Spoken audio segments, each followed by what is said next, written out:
All right, yesterday we talked about the rules of exponents, okay? Whether it be negative exponents or whether it be powers of powers or any of those things that we talked about yesterday, okay? You can have that foldable out today if you think that might help. It's really up to you. Two examples here on this page, okay? First of all, we need to be able to solve exponential equations. All right, so when first solving for variables in an exponent, there's two basic cases. Obviously, it can get more difficult, more involved, things like that, but there's really two basic cases. The first case is when the bases are alike. On each side of the equal sign, the bases are alike. Well, here's the deal, guys. If the bases are alike, shouldn't the exponents equal each other as well? So if the bases are alike, shouldn't 2x minus 2 equal 6? Well, the answer is yes, they should. And that's like a super basic Algebra 1 problem. 2x equals 8. Divide by 2, x equals 4. Well, when we substitute it in, shouldn't it work? 4. 2 times 4 is 8. 8 minus 2 is 6. 3 to the 6th power equals 3 to the 6th power. Correct. Okay? That's what happens when the bases are the same. We just set the exponents equal to each other. All right? Second case is when the bases are different. Okay? We have 3 raised to the 2x minus 2 power equals 1 to the 9th. Well, if you'll remember from yesterday, 1 to the 9th, we can rewrite that. Now, we want it to be the same base as this side, or we want this base to be the same base as this side. Hopefully you see that we can use a base of 3 pretty easily on this side, because 1 over 9 is really 1 over 3 squared. And you'll remember from yesterday with our negative exponents that 1 over 9 is really 3 to the negative 2 power. Okay? So now we have 3 to the 2x minus 2 power equals 3 to the negative 2 power. Well, when we rewrite them with a common base, now it's just like the first case. Once the bases are the same, we just set the exponents equal to each other. 2x minus 2 equals negative 2. If I add 2 to both sides, in this case, I get 2x equals 0. X equals 0. Is it true? Does it work? Put in a 0. 2 times 0 is 0. 0 minus 2. 3 to the negative 2. Is 3 to the negative 2 power equal to 1/9? Well, I hope you see that it is. Yes. Okay? So I need you to do these 6 problems. Turn over. Turn the page. 2 more examples for you here. First, we talked about solving equations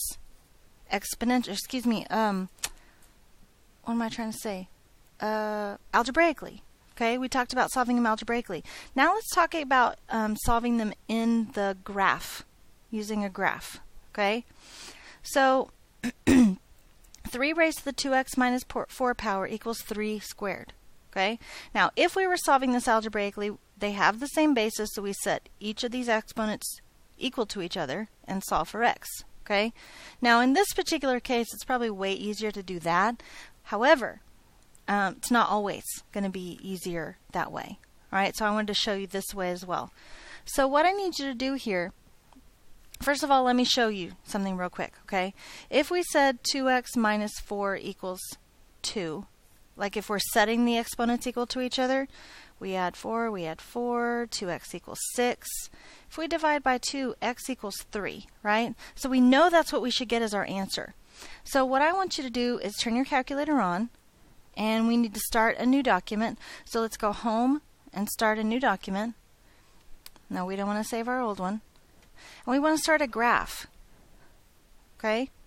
Now, in my f of 1, I want to put what I have in on the left-hand side of my equal sign.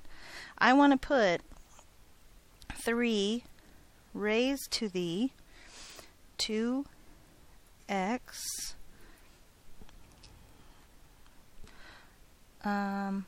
minus 4. Okay? Does everybody see that? So in f of 1, I have what's on the left side of the equal sign. So I'm going to press enter. I'm going to go ahead and hit tab because I want to put the other side of the equal sign in y sub 2. 3 squared. Okay? Now, I can only see one of these functions because I'm not using the window that they suggest. So what they're suggesting right here is the correct window to use, all right? So we're going to do menu, window, number 4, and our window settings, all right? So we want our x value to go from -1 to 5. So -1 to 5, and we want to count by 0.5. So we want to count by 5/10, okay? And then our y values, we want to go from -1 to 10, and this time we want to count by ones. Okay? Now, do you see how these two graphs look similar? Obviously, this is on the old calculator, so we actually have much more information here. So we're saying when is my first graph? When is this, because that's my y sub 1, right? When is it equal to the other graph, the other side? Well, hopefully we know by now that where they're equal is where they intersect. Okay? So we can actually, let's see, there's a couple different ways we can do this, but let's go menu and analyze. We want to find the intersection. Here's our left bound. We press the click button and then move it to the right hand side and press the click button again. And it tells us, it's a little bit kind of hard to read, so I'm actually going to grab it, Control, and the click button, pull it down here so I can actually see it because it was kind of in the middle of all that mess. And you can see that my point is at 3, 9. Well, this point right here is at 3, 9. Okay? So let's go Control T to look at our table. So we've got x, and we've got y sub 1, and we've got y sub 2. Okay? So what I'm hoping that you're seeing here, let's do like 1, 2, 3, and 4, for instance. Okay? When x is 1, y is 0.111 repeating. Y sub 2, however, is 9. Sorry. When x is 2, y is 1, and y sub 2 is 9. Why is that 9 all the way down? Well, what's y sub 2? Y sub 2 is 3 squared. What is 3 squared? 9. So it's 9 all the way down, and every point on that line, the y value is 9. Okay? When y is 3, when x is 3, y is 9, and this y is 9. When x is 4, this y is 81, and this y is 9. So where on the table are they equal? Well, they're equal right here. So to be able to look at a table and say, well, in all that numbers, what is the answer? Well, guys, remember from the beginning, we're solving for x. We're looking on the table where the y's are equal, but our x is our solution. Same way when we look at the graph. Our point is 3, 9. Well, we know the y value is 9, and we want the x value to tell me what the solution is, because we are indeed solving for x. Okay? So on example 4, we'll do something similar. Let's see. Control T. I want the table to go away for just a second. We have a similar window, but not the same. So let's go ahead and hit Tab so I can adjust. I'm going to delete that problem. And I want to delete that problem. Whoa, not that. Okay, so this particular problem, I want to have 2 raised to the 3x plus 6. And tab again to get my equation bar back up. And I want that to just be an 8. Okay, now I do need to adjust my window like it asks me to. So I want to menu, window, and window settings. So I need to go from -5 to 1, and I need to count by 0.5s. And then I need to go from -1, whoops, yeah, that was right. Excuse me, -1 to 10 and count by ones. Okay, this time it looks like this. So I want to copy that graph right here. Whoops, not good. There, that's better. Okay, that looks more like what I have here. So I have a line up here, and then I have this line that kind of goes like that. Okay? So if I'm looking for the point of intersection, which is what will tell me where my solution is, remember I go Menu, Analyze, my intersection. I move this line, this little bar, to the left-hand side of my intersection. It's reminding me of that right here, lower bound, and then I move it to the right-hand side of the intersection, and I click again. And it's telling me right here that my answer, my point of intersection, is at -1, 8. So that point of intersection is at -1, 8. Okay? Now again, if we're trying to solve for the x value, because that's what we're solving for, that's what we're solving for right here, my x value is -1. Okay? If I go look at my table, that kind of gives me an idea of where I want to look on my table. Control T. And I want to look up here. Okay?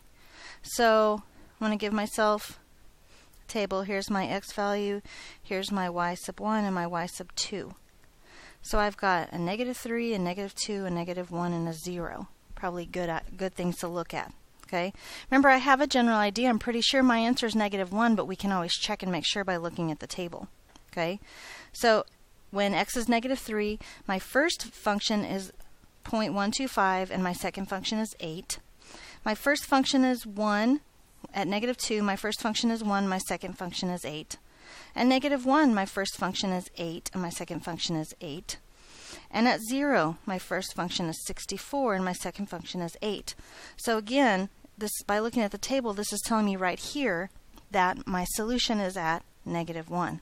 So x equals -1. Okay? So I need you to do these three functions right here. But use the graphing calculator for this. Make sure you show your table, make sure you show your graph. Okay? Two more examples for you here. These are slightly different. Can you tell how they're different? Hopefully you see that these are not equations, but they are inequalities. Okay? We're going to do these very similarly, like we did just a moment ago. We have this. So we're going to have the 2x minus 4 on one side and the 2 on the other side. 1 and y1, 1 and y2. Can we do this algebraically though, do you think? Okay? It might be tricky. Maybe not so much, but let's just do it with the table and the graph like this suggests. We can talk about this later when I get back. Okay? So I'm going to do Control T, make the table go away for just a second. I want to tab so I can see my two equations. And in f of 1, I would like to have 2x minus 4. That's not exactly right at all. I would like to have 3 raised to the 2x minus 4 power. Okay? And in my y sub 2, I would like to have 3 raised to the second power, or 3 squared. Yes, you can put a 9 if you wish. That's fine.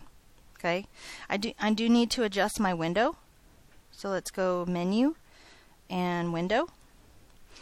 Window Settings. I need to go from -1 to 5, counting by 0.5s. And I need to go from -1 to 10, counting by 1s. Okay? So they've already given me what the graph looks like. Here it is. So I'm saying, where is y sub 1? And I know this is y sub 1. Where is that less than 9? Okay? And that's our horizontal line right there, right at 9. So where is my, basically in this case, my curved function less than 9? Well, I'm talking about my my x values. So if I'm counting by 0.5s, I've got 0.51, 0.52, 0.53, and that looks pretty close to where that intersects. I can make sure by choosing Menu and analyzing my graph for the intersection. Left-hand side, right-hand side. Can you see that point right up there? It says 3, 9. This point right here is at 3, 9. Okay? Now here's the deal. When I look at my table, I'm saying, where are these values less than these values. Where is this side of the equation less than the side of the equation? Well, it's basically everything here, right? Now I'm not closing my circle because -1 is there, -2 is there, it's just everything there. Does it include 3? Well, we're talking about less than. Where's one of these less than the other one? Not equal, but less than. Okay? Now, 3 is where they are equal, but if we're talking about where they are less than, we have to say everything less than 3. Okay? I hope that that makes sense to you, right? So if we do the other one, same kind of deal. You'll write down a table. You'll look at the two graphs. This one's a little different, though, because it's greater than or equal to. Okay? So you have to find the x that causes them to be equal and then decide where is it greater than. Okay? So you have on the first page 1 through 6, second page 7 through 9, and the last page 10. So you're basically doing 1 through 10. Okay? I hope you're having a great day, and I will see you later.